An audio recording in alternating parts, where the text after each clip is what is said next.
कहते हैं प्यार अंधा होता है, लेकिन कभी-कभी ये अंधा प्यार भी किसी गलत इंसान की आंखें खोल देता है। असल में प्यार अंधा नहीं होता है, प्यार करने वाले अंधे होते हैं। वो सामने वाले की गलतियां नजरअंदाज करते रहते हैं, ये सोचकर कि शायद एक दिन सब ठीक हो जाएगा उनके बीच में, और अपने रिश्ते को बचाने में लगे रहते हैं। लेकिन बस रिश्ते रहें ये काफी नहीं होता, उस रिश्ते में प्यार का होना सबसे ज्यादा जरूरी होता है। पूरी दुनिया से लड़कर विनीता ने तन्मय से शादी की थी। विनीता और तन्मय एक दूसरे से प्यार करते थे और उनके रिश्ते को 4 साल हो गए थे। फिर दोनों ने फैसला लिया कि अब वो शादी कर लेंगे। लेकिन सबसे बड़ी चुनौती थी घर वालों को मनाना। तन्मय के घर पर बस उसकी मम्मी थी और एक छोटी बहन थी।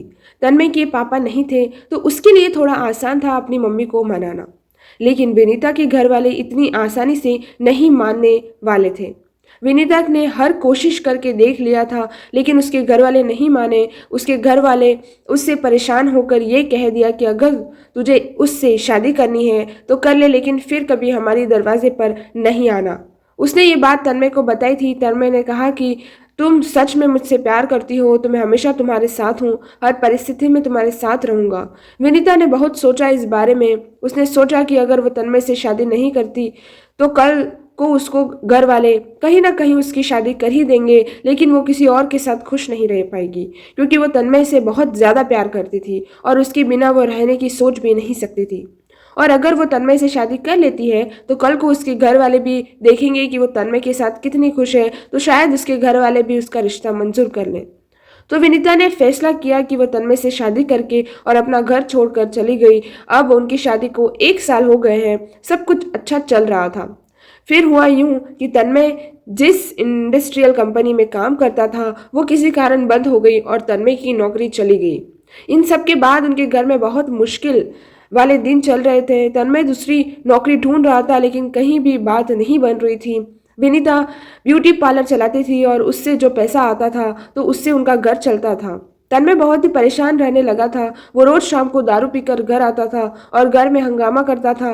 विनीता उसे कितना समझाती थी कि नहीं किया करो ऐसा, सब ठीक हो जाएगा, तुम्हें जल्दी ही नौकरी मिल जाएगी, लेकिन तन्मय उसे डांट कर दूर कर देता था। ये सब से विनीता भी बहुत परेशान हो गई थी कि मैं अपना सब कुछ छोड़ के तन्मय के शादी करके आई हूँ, अब ये सब हो रहा है। उसे उसकी मम्मी पापा की याद आने लगी, लेकिन वो उनसे बात भी नहीं कर सकती थी। खुद घर छोड़कर आई थी। 1 महीना हो गया था, कुछ ठीक नहीं हो रहा था। तन्मय रोज दारू पीकर घर आता और रोज घर पे हंगामा करता। उसकी माँ और बहन ने भी कितना समझाया उसे। विनीता भी अपने हिसाब से तन्मय के लिए नौकरी ढूंढ रही थी। एक बार विनीता ने तन्मय की नौकरी एक इलेक्ट्रिकल दुकान में लगवाई थी, लेकिन उधर उनका मन नहीं लगा और 15 दिन में ही उधर से नौकरी छोड़ दिया।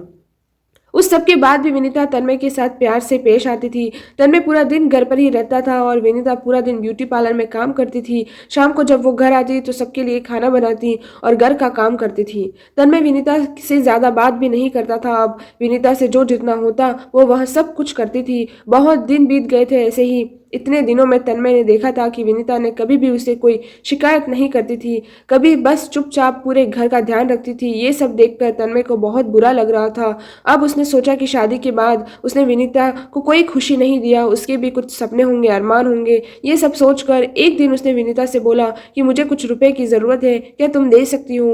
विनीता ने तन्मय से कुछ नहीं पूछा और अपने बचे हुए रुपए उसने तन्मय को दे दिए और 20,000 थे। तन्मय अगले दिन घर से बाहर गया, किसी को बिना बताए। वो लगातार कुछ दिनों तक रोज कहीं जाता था। उसने घर पर किसी को नहीं बताया था कि वो कहाँ जाता है, क्या करता है, और सब कुछ दिनों बाद घर उसने कहा कि कल सबको मेरे साथ कहीं चलना है। विनीता बोली मैं नहीं जा सकती, ब्यूटी पार्लर जाना है। तन्मय ने बड़े प्यार से उसे कहा कि कल ब्यूटी पार्लर बंद रहेगा और तुम मेरे साथ चलो। विनीता बोली ठीक है। अगले दिन तन्मय अपने मम्मी बहन और पत्नी को लेकर दुकान पर गया। उधर उसने बताया कि उसने एक इलेक्ट्रॉनिक का छोटा सा स्टोर लगाया था जिसमें सभी ज्यादा सामान होते हैं, लेकिन स्टोर की शुरुआत करने के लिए उसने सब काफी था, तो आज उस स्टोर का उद्घाटन है, इसलिए मैं आप लोगों को यहाँ लेकर आया हूँ। तब विनीता को समझ आया कि तन्मय इतने दिनों से कहाँ जाता था, क्या करता था। वो ये स्टोर के काम में लगा हुआ था। फिर विनीता ने पूछा आपके पास इतने पैसे कहाँ से आए? तन्मय ने बताया कि 20,000 उसने दिए थे, बाकी उसने अपने दोस्तों से उधार लिए हैं, धीरे धीरे उन्हें लौटा देंगे। ये सब देखकर तन्मय की मम्मी बहन और विनीता बहुत खुश हुए। विनीता को अच्छा लगा कि तन्मय अब बदल रहा है, अब वो परिवार की जिम्मेदारी को समझ रहा है और तन्मय और विनीता दोनों अपने अपने अच्छे कर रहे थे और 1 साल के अंदर तन्मय के स्टोर की बहुत तरक्की हुई और उसके सब कर्ज लौटा दिए। विनीता ने प्यार ने तन्मय को पूरी तरह बदल दिया था और अब उनका परिवार एक सुखी और खुश परिवार था। प्यार या प्रेम एक एहसास है जो दिमाग से नहीं दिल से होता है। प्यार अनेक भावनाओं जिसमें अलग अलग विचारों का समावेश होता है। प्रेम सन्नय से लेकर खुशी की और धीरे धीरे अग्रसर होता है। ये एक मजबूत आकर्षक और निजी जुड़ाव की भावना जो सब भुलाकर उनके साथ जाने को प्रेरित करती है। तो आज की कहानी यहीं समाप्त होती है गाइज। आपको कहानी कैसी लगी ये कमेंट में ज़रूर बताइए और एक लाइक शेयर सब्सक्राइब ज़रूर करिए ताकि आपके लिए ऐसी ही कहानियाँ नई नई आती रहे। और ये ज़रूर बताइएगा कि आपको कहानी कैसी लगी और ये कहानी में आपको मोरल यही मिलता है कि हर परिस्थिति में आपको एक दूसरे के साथ देना चाहिए मुश्किल वक्त में। धन्यवाद।